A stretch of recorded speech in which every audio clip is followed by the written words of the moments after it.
عرابو هليلي إيو هيان قرينو نهي عرابو هليلي إيو هيان قرينو نهي إشيسك يا هدفكوا إنا هيقا دمرنو بلشويكو كاملا عرابو هليلي إيو هيان قرينو نهي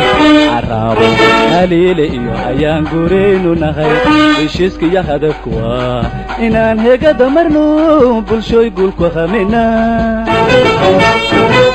عرابو هليلة إيو هيان قرينو نهي عرابو هليلة إيو هيان قرينو نهي هشيسك يو هدفكوا إنان هيقا دمرنو بلشوي هلكو همنا بون مشا deegaankii iskaa wax u qabso bandhigiyo arooskana kombaan ka dhigane wabishaaradeenni idinkuna bilkhayr dhaha degmada boon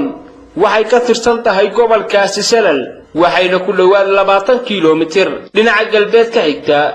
degmada Qurjeed ee gobolka Awdal degmadaasi asal ahaan waxa lagu xasuustaa magac horumarineed ee deegaan Soomaaliyeed halka uu ka soo unkamay iyadoo ay caan ku tahay iskaa wax u qabso waana deegaan buuraley ah isla mar ahaantaasina uu ka muuqdo isbedel horumarineed waxaana magaalada Boon ay u muuqataa magaalo aad u kabcaysa marka laga yimaado magaalada Boorama ee xarunta gobolka Awdal waana magaalo u dhameystiran dhammaan baahiyaadka iyo adeegyada kala duwan ee bulshada ay u baahan tahay intaas waxa uu raacdaa in ay degmadaasi ku taalo qayb kamida faracyada jaamacadda Amuud ee degmadaasi gaar ahaan gobolkaasi Salal marka laga yimaado magaalada Boorama ee gobolka Awdal waxaana taas u muuqataa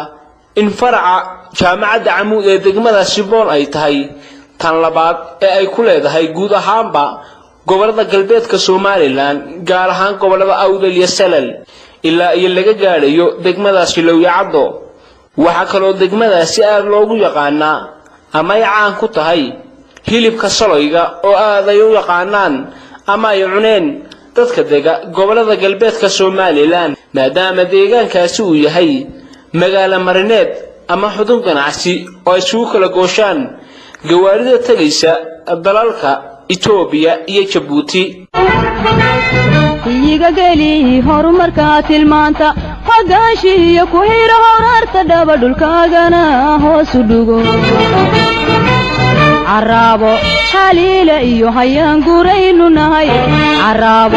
هليلة إيو هيان قرينو نهي هشيسك يو هدفكوا إنان هيقا دمرنو بلشوي هلكو همنا arrinta mucjisada leh ee degmadaasi lagu yaqaano isla mar ahaantaasina aad ka u yaabka badan ayaa ah in deegaankaasi uu ku hareeraysan yahay buur iyo banaan geedka tiinka loo yaqaano geedkaasi ayaa gu iyo jiilaalba ay daaqaan geela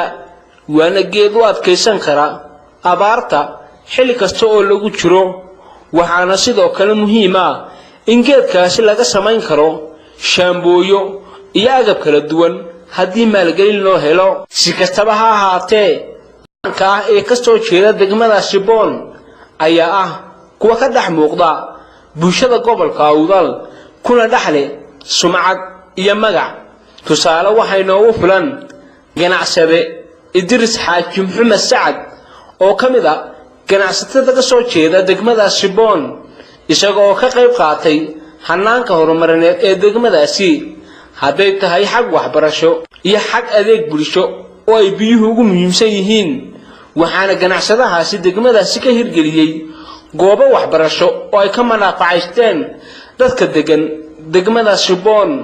xagga ciyaaraha kubadda cagta marka la eego guud ahaanba xulka kubadda cagta ee gobolkaasi Salal ayaa waxa intooda ugu badan laga soo dhaxushaa degmada Boon waxaana taasi ku tusaysaa bisaylka dhalinyarada degmadaasi ee xaq waxbarasho iyo xaq kubadeed inuu yahay mid aad u sareeya haddaba mid kamida odayada deegaankaasi degan oo aan wax ka weydiinay degmada boon iyo arrimaheeda ayaa si kooban waxa uu nooga warbixiyay عام كوهيد إسكا وحو قبصة بالكده هي وحيالها لمدة وضطشق هي والنمدة تيجان كو صفي عن إثناء إسكا كاشين جدا وحيد وحيد بالباتية الإيمات ساسا والنما يوانا كوهيد قبصة قاضى أفتوحة وكالي بيو بورتا دبيدة ديهين حس عوصالو لقصو كشيو محانا عرفاقا وطمر ودا قبسي sidoo kale boon waxa lagu yaqaan solayga hilibka waa aad iyo aad caan ugu tahay sida qujiyada kale waxa lagu yaqaanayna kidaarka wax la oran jiray boonna solayga lagu yaqaan korkasta loogu yimaadaa wali solaygii miya laga sameeyaa wali hata waa imika hortaad u baahato waad ka helaysaa siyaabaha soo miran bay iyo aad waxay mid labaad caanaha waxyaalaha aad u baahato miran waad ka helaysaa balka war xagga magaalada dhismaheega iyo horumarkeeda aad buu socdo wali arkaya iskuulo weeyanka laba iskuul baa iska taba waxaysan caruurta agoomaha